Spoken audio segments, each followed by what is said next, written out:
So in my last video, I talked about how sexually turned on I was by a test from a test photographer when I was living in Milan in 1993, and how the test photographers were, some of them, or some of the the good ones, really just wanted to kind of invoke a feeling, an energy from the model. And depending on what they were going for, uh, which mostly, since the advertising industry has a lot to do with sex, was just this look of just feeling sensual or even erotic, or this inner, it's acting in a sense, right? So this inner feeling of sexuality. And for me, it was really very confusing because the photographer was the only gay photographer, openly gay photographer I'd ever worked with. He was an American living in Milan. And I was closeted. I didn't even know, I didn't even understand. I was in complete denial about the fact that I was gay, despite the fact that all of my life I had physical reactions to sexy men. So here I was, and I was 29 years old, and it's 1993, and I am having a photographer adjust my clothing to do a test shoot, which this is one of the pictures from, where like he would move the sweater down, and it was his sweater too. I mean, you always brought your own clothes or borrowed clothes, and just try to make me feel sensual and erotic. So anyhow, this is Milan in 93, and I'm going to give you a little history of how I got there. To start out, every place that you live has a different kind of vibe to it. And when I first got into modeling, and every city you when you were starting out, you had to get some test photos until you accumulated enough tear sheets, which were from magazines, meaning, real work. And when you got the real work, then the tear sheets would be replacing the test photos. But you should always test anyhow, was the understanding, because that meant that testing kept you fresh, it kept you in front of the camera, it kept you updating your book so that you could have more pictures in it that looked like either the city, there's a book from the time, so that you were constantly updating, refreshing, practicing, being in front of the camera, and changing your look based on the time and the city, because every city had a different kind of vibe to it. But I had a girlfriend who was an amateur photographer, and this would be in 1991. And so she took this picture of me, kind of very Jim Morrison-y. Well, of course, I really love Jim Morrison. And took this picture of me and said, you could be a model. So I went to an agency in San Diego with like this picture and a couple others. And they took me on. And this is a card. So this would be my comp card. And they suggested, like they all do, like I just told you, that I go get a test. So here I'm in San Diego, and this would be very San Diego-esque, as you can see, pictures from that time, that first ever photo test. And you could see, I mean, they're not super pictures, but that there was some sort of promise in there. And I could tell that, I could tell they were kind of into me. And I'm working in corporate America in a cubicle for Hewlett Packard as a buyer for 5 years. And it made me insane being in a corporate environment. It was just not me. I'm an artist, and it wasn't working for me. So I was dying for anything to get out, and these people were giving me attention. So I was like, okay, well, this is good. And these pictures kind of worked, right? For San Diego. But they said, Robert, you're not going to get far in San Diego. It's not that big of a market. So Los Angeles is just up the road. Why don't you give that a shot? So I went up and I got an agent in Orange County. And this agent kind of knew what was going on in the world. And he basically just also, San Diego also said this: if you ever want to make it in this industry, which there is a potential, then you have to go to Europe. Europe is where there are all the photographers amateur photographers that you can get for cheap to do the tear sheets, the testing with. Also, it was cheaper there for the photographers, actually, even because all these new photographers had a lot of magazines that they wanted to go, try to get into, and they needed models to take pictures of to update their portfolio. So it was $150 for a test in Europe. And there were all these magazines, and that's where models went. So I'm in Los Angeles now, and I'm needing to take some more tests. And so I had a photographer there that started to take these tests, and you can tell they're okay. They're okay. They're very very, very San Diego and Los Angeles. Sorry, the lighting is not the best. And they're very LA, but they're kind of cute. There's something to them, definitely. And I took a second set of tests there, which you could see this is early 90s. The look is, I don't know. It wasn't European at all, which was a problem. And you get some slides there going on. I never had the pictures done from these, but this was when I learned you were supposed to just go to the store and buy all of these clothes, not buy them, buy them, but leave the tags on them and then return them. I do not advise this. I don't think it's really a moral thing to do necessarily, but I did it. Had my mom return them, pretending like her son was just outrageous and that's not how people dress in the Midwest where she's from. So she got to return them all. So anyhow, after that, I found this photographer, which was the change maker for me. It's 2 years now are going by. I'm still working at Hewlett Packard. I've got these agencies. I'm learning a little bit more how to work in front of the camera. And I get this photographer. His name is Tim Morrison. I haven't been able to find him since then. He was actually my roommate, he and his girlfriend, for a little while in Milan. And he had lived in Milan, and he knew exactly what the look was over there. And he knew exactly how to invoke the right mood from me.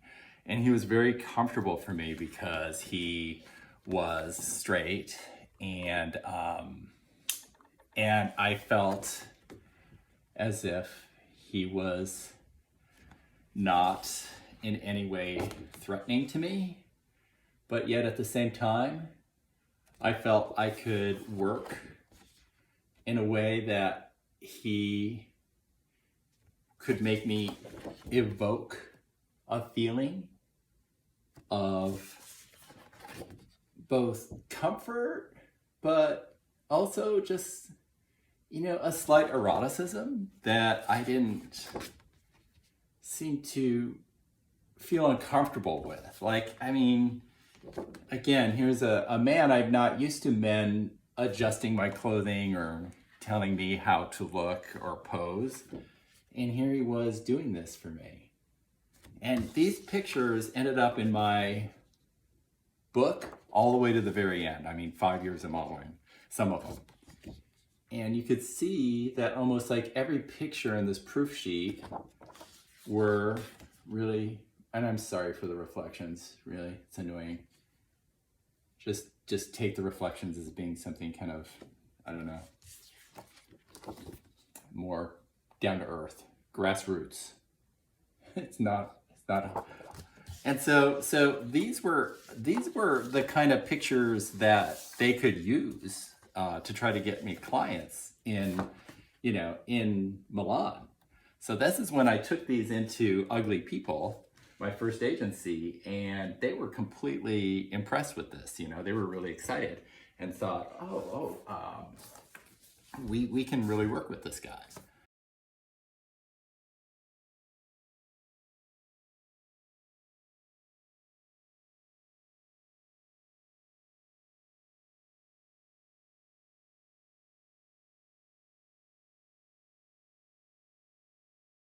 So if you're following these videos, you can see that I took a vacation from Hewlett Packard, went to Paris.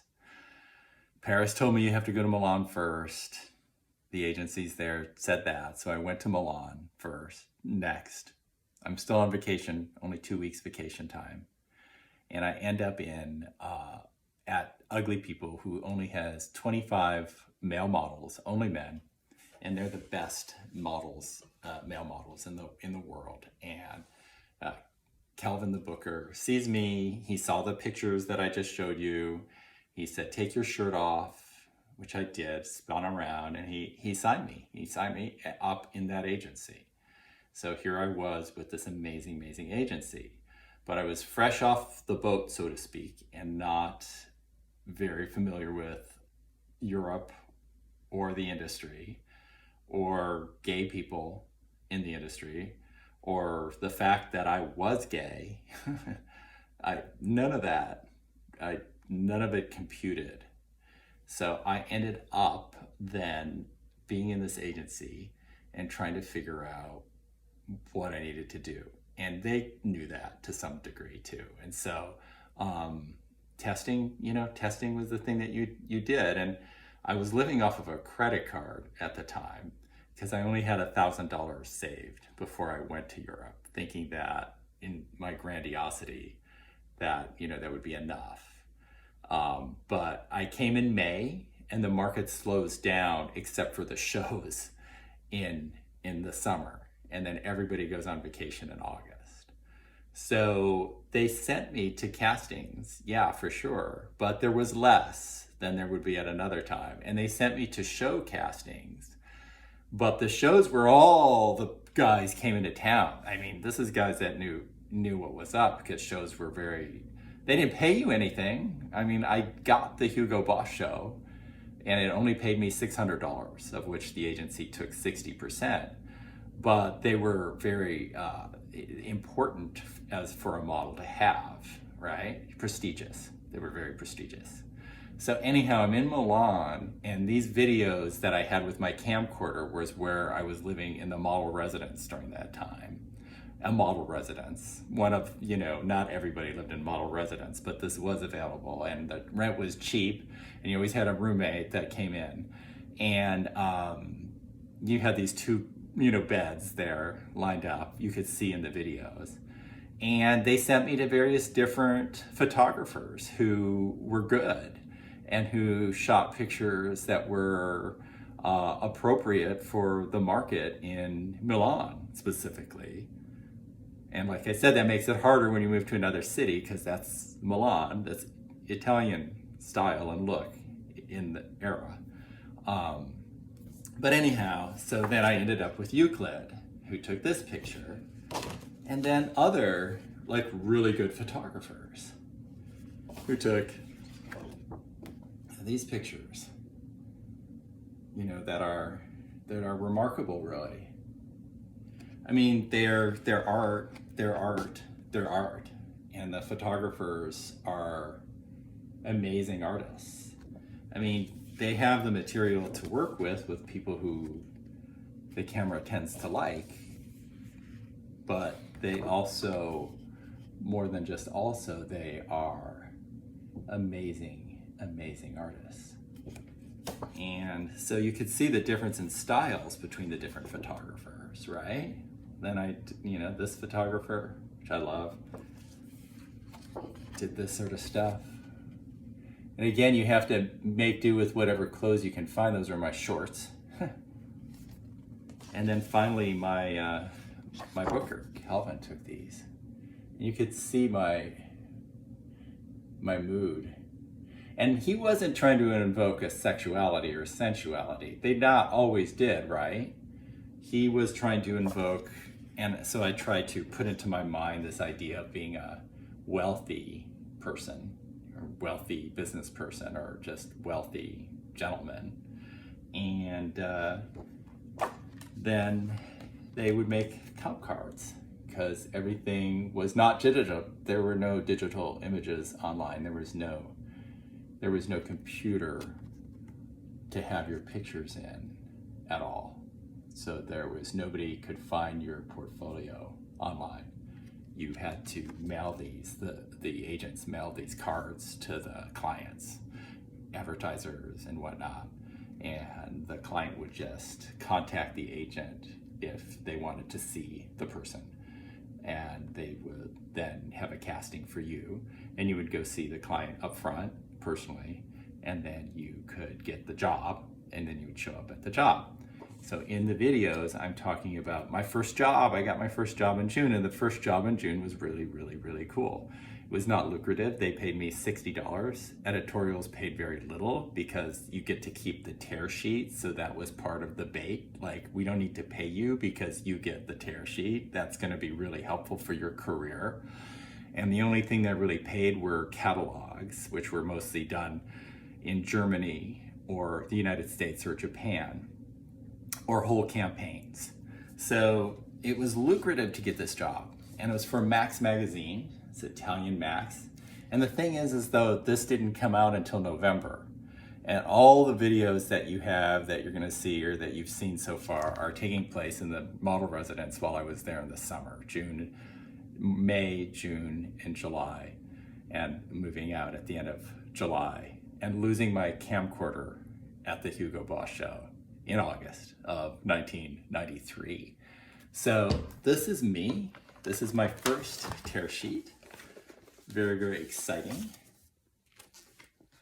that I got as an international male fashion model. It's with Crizio Cuomo. And it's in this magazine in the editorial section, which is the area where you're showing off clothing of major designers. And these were all of the upcoming, hottest, most successful, many of whom became most successful male models in the entire world. It was kind of like a little portfolio that they do, it turns out.